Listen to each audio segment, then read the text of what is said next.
Energy of electrons in Bohr's stationary orbit, इसको पढ़ाने जा रहे हैं। लेकिन इसके पहले मेरा एक सुझाव है। मेरा Bohr model of atom, Bohr model of hydrogen atom, radius of stationery orbit, bore radius, speed and frequency of electron in stationery orbit पर मेरा ऑलरेडी डिटेल लेक्चर है, जिसका लिंक मैंने डिस्क्रिप्शन में डाल दिया है। मेरा रिकमेंडेशन होगा कि आप उसे देख लें ताकि इस लेक्चर के हर पार्ट को समझने में आसानी होगी। अब हम अपने टॉपिक पर आ रहे हैं, energy of electron in Bohr's stationary orbit. इसको समझाने से पहले हम एक बात बोलना चाह रहे हैं कि पहले हम ये बोर्स का जो फर्स्ट पॉस्टुलेट है उसको हम थोड़ा टॉक कर लेते हैं ताकि इसको समझाने में आसान होगा। बोर्स फर्स्ट पॉस्टुलेट है कि atom consist of positively charge nucleus at its centre and the electron revolves in a circular orbit and the force of attraction between nucleus and electron is balanced by the centripetal force.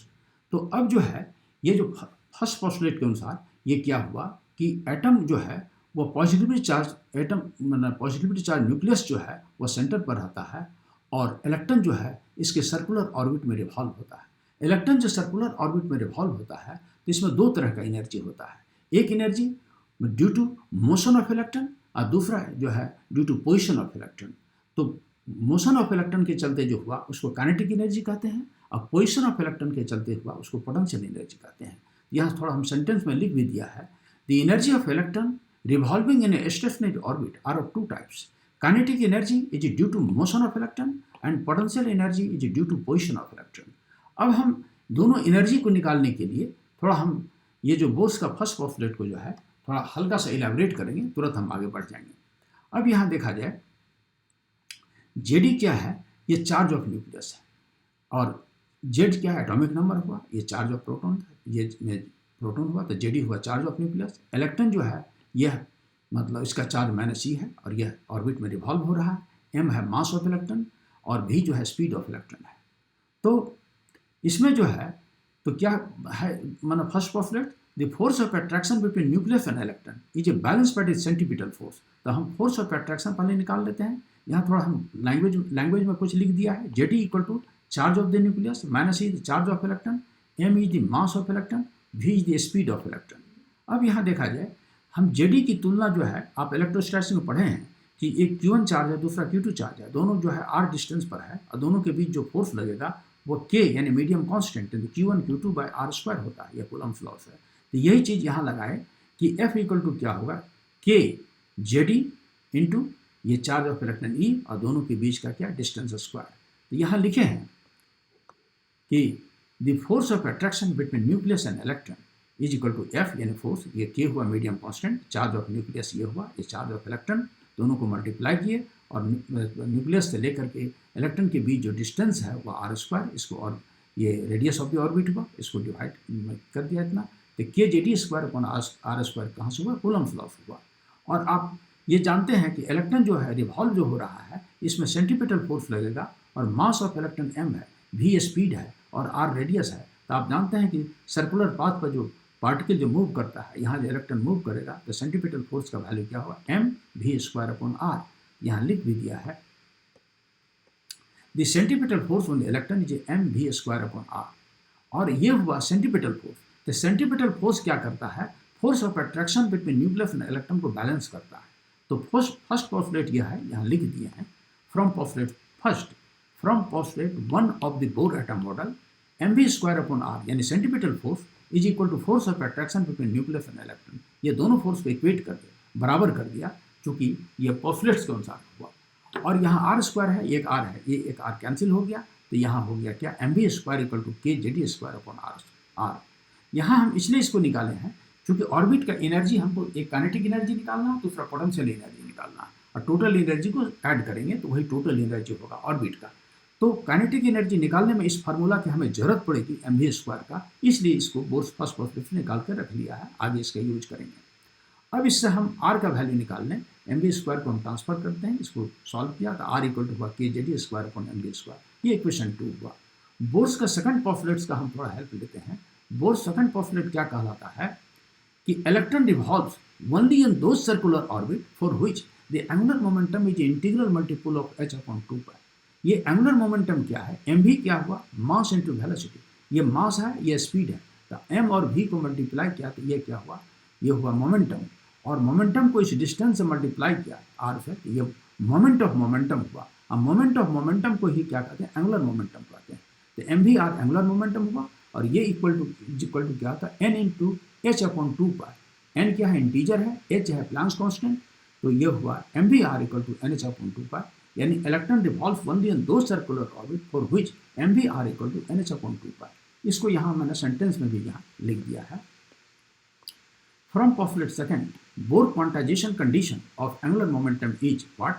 mvr equal to nh upon 2 pi। जो भी talk किया, ये angular momentum है nh upon 2 pi, where n is equal to 1 2 3 यानी integer है, h है Planck's constant है।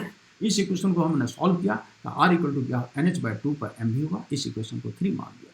Equation 3 में देखा जाए, इसके लेफ्ट साइड में r है और इक्वेशन 2 के भी जो लेफ्ट साइड में r है, इस दोनों को इक्वेट कर दिया, दोनों को बराबर। फ्रॉम इक्वेशन 2 एंड 3 कि Z square upon M B square, यहाँ इसके लेफ्ट राइट में क्या है, Z square upon M B square, और इसके जो है फिर राइट में N H upon 2 pi M B है। इस दोनों को इक्वेट कर दिया, बराबर किया, और बराबर करने के बाद जो है ये भी स्क्वायर को इससे कैंसिल किया, तो भी का इस इक्वेशन को सॉल्व करने के बाद भी इक्वल टू हो गया 2 पाई के Z E square upon N H, जहाँ के है ये मीडियम कॉन्स्टेंट हुआ, जेड एटॉमिक नंबर है, ई चार्ज ऑफ इलेक्ट्रॉन है, एन है इंटीजर, एच है प्लांक्स कांस्टेंट, ये भी है स्पीड ऑफ इलेक्ट्रॉन, ये निकला।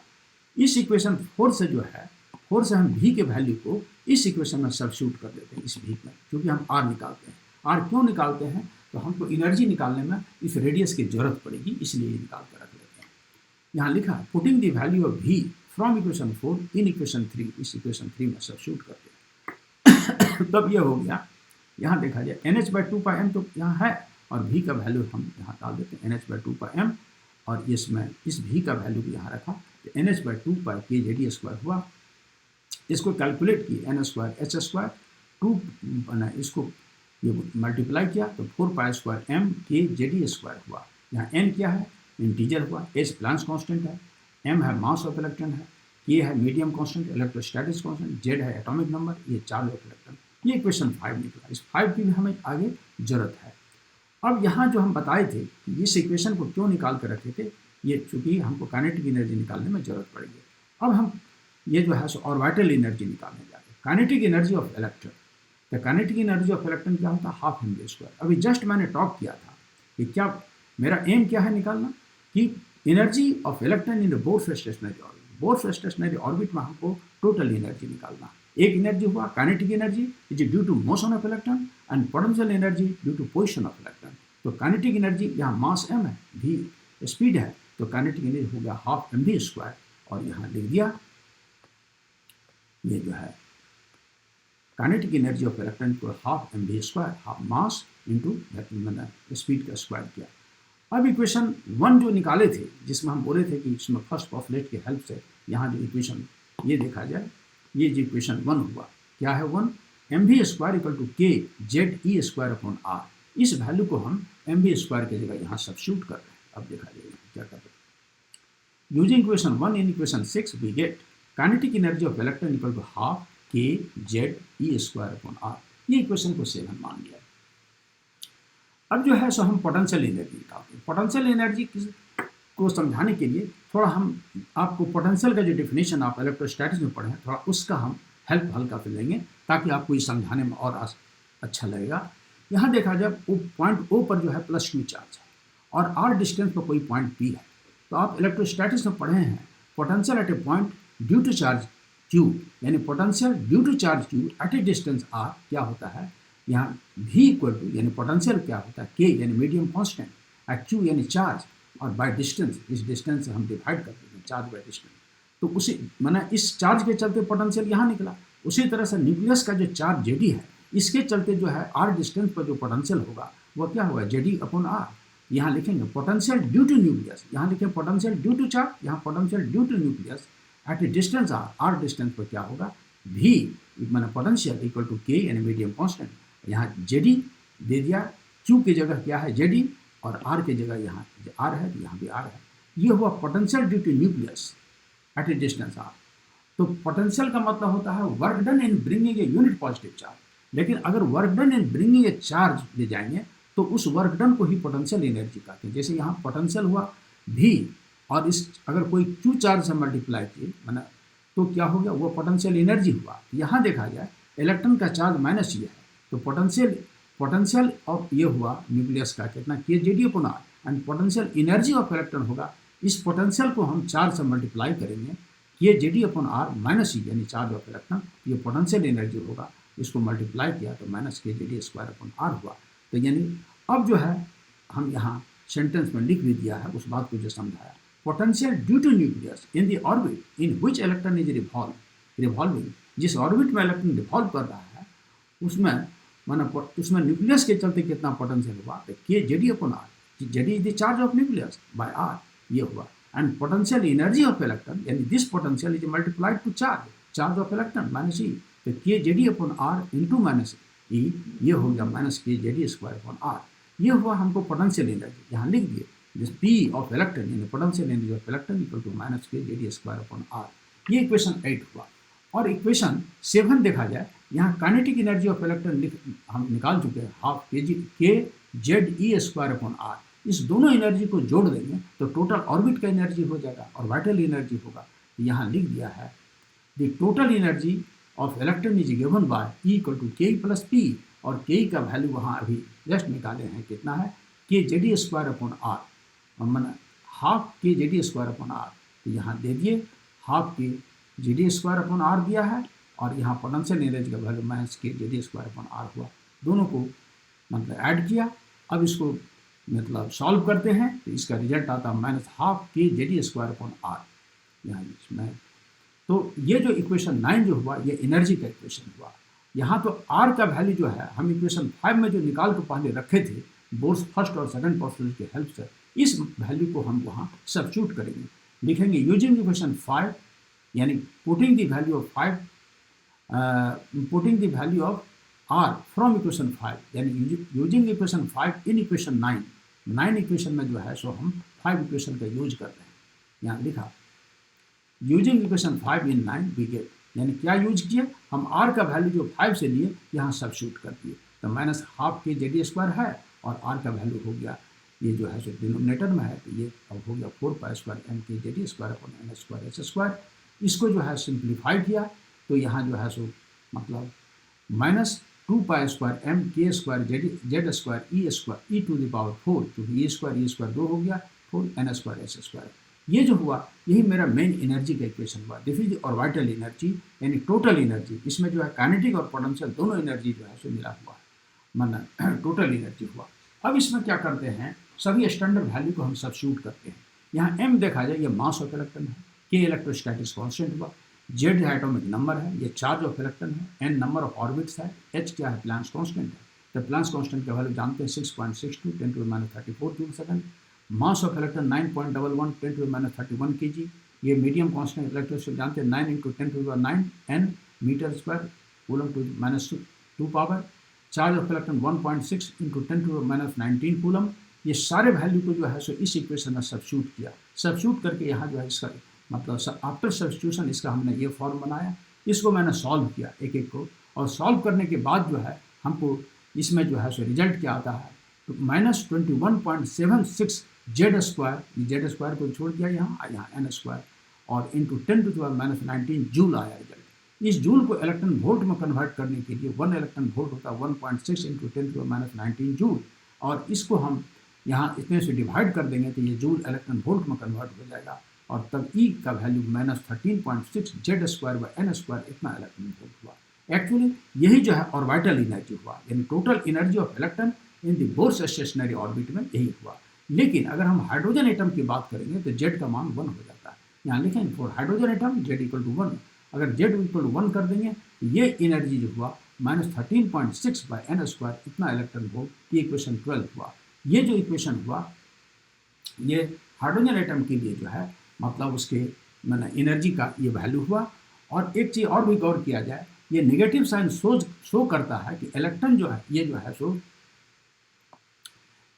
ये लिख electron it is clear from 12 that total energy of electron in stationary orbit is negative, which means that the electron is bound to the nucleus, यानी total energy negative है। इससे ये स्पष्ट होता है कि इलेक्ट्रॉन जो है वो न्यूक्लियस से जो है सो बाउंड है, उससे बंधा हुआ है। इस लेकर के ये negative sign, what negative sign show, the negative sign show the electron is bound to the nucleus, ये हुआ इसका सिग्निफिकेंस। तो अब हम इसको जो है थोड़ा और इसको इलेबरेट कर रहे हैं। अगर n का वैल्यू हम 1 कर देंगे तो ये फर्स्ट ऑर्बिट होगा, यानी इनर मोस्ट ऑर्बिट होगा। इनर मोस्ट ऑर्बिट का मतलब होगा उसका एनर्जी जो होगा -13.6 इलेक्ट्रॉन वोल्ट होगा, और वह जो हुआ इनर मोस्ट स्टेट, यहाँ उसका मैंने चर्चा भी किया, when n equal to 1 E1 equal to -13.6 electron volt which is the lowest energy, and the energy state corresponding to n equal to 1 is the lowest energy। n equal to 1 के corresponding जो energy होगा जिसका value -13.6 electron volt है, उसको lowest energy state कहते हैं, और इस स्टेट को हम ग्राउंड स्टेट भी कहते हैं। सेंटेंस में भी लिख दिया है, when n equal to 1 E1 equal to -13.6 electron volt which is the lowest energy, hence the energy state corresponding to n equal to 1 is the lowest energy state, and this state is called ground state, उसको ground state कहते हैं। the energy state corresponding to n equal to 2 3 4, क्योंकि मेरा वर्ग formula तो ये निकला, ये हाइड्रोजन एटम के लिए E का वैल्यू -13.6/n² इलेक्ट्रॉन वोल्ट। अब n का वैल्यू 1 दिए तो फर्स्ट स्टेट हुआ इनर मोस्ट स्टेट, यानी ग्राउंड स्टेट। n का वैल्यू 2 देंगे तो दूसरा स्टेट 3 देंगे, तो हर स्टेट का हम यहाँ जो है अलग अलग स्टेट का सो यहाँ निकाला। The energy state corresponding to n equal to 2 3 4 up to so on infinity. ये मेन फार्मूला हुआ E इक्वल टू -13.6/n²। अब यहाँ n की जगह हम 2 दे देंगे, तो -13.6 को 2 स्क्वायर पे डिवाइड करेंगे, यानी 4 पे डिवाइड करेंगे, तो रिजल्ट आएगा -3.4 इलेक्ट्रॉन वोल्ट। अगर इसको हम E3 यानी थर्ड ऑर्बिट का क्या होगा, तो अगर हम इसको 3 स्क्वायर का मतलब 9 हुआ, इसको डिवाइड करें -1.51 इलेक्ट्रॉन वोल्ट। फिर उसी तरह से अगर हम इन्फिनिटी देंगे तो जानते हैं समथिंग बाय इन्फिनिटी 0 होता है, तो E इन्फिनिटी इक्वल टू हुआ 0 वोल्ट। तो ये देख रहे हैं जैसे जैसे n का वैल्यू बढ़ रहा है, एनर्जी का वैल्यू क्या हो रहा है, वो जो है सो वो भी बढ़ रहा है। As n increases energy increases in the outer orbits. तो मैंने एनर्जी का थोड़ा हल्का ब्रीफ में बोल देते हैं। ये एनर्जी जो हुआ, ये हुआ माने हाइड्रोजन एटम के लिए हुआ, और उसके बाद जो है सो ये हो गया माने ये Z² मतलब ये energy of the electron in the stationary orbit, Bohr's stationary orbit का हुआ। और ये जो हुआ मेन तो एनर्जी का इक्वेशन ये हुआ, इसको सॉल्व किया तो इस तरह से फॉर्म बनाया, और ये जो है माना टोटल एनर्जी जो निकाले, और टोटल एनर्जी जो निकाले, इसमें निकालने में जो है सो हमने 2 इक्वेशन का हेल्प लिया। पहला जो फर्स्ट पॉपुलेशन जो बोर है mv² mv² इक्वल टू ये, और दूसरा जो है radius of the Bohr orbit का हेल्प से ये जो है सो एनर्जी ऑफ इलेक्ट्रॉन निकाला, और energy of the electron in the Bohr stationary orbit को मैंने ये क्लियर किया, और इसको जो है सो यहाँ ये मैंने निकाल दिया ये एनर्जी का वैल्यू जो इक्वेशन 10 में है। और इस लेक्चर को हम यहीं क्लोज कर रहे हैं।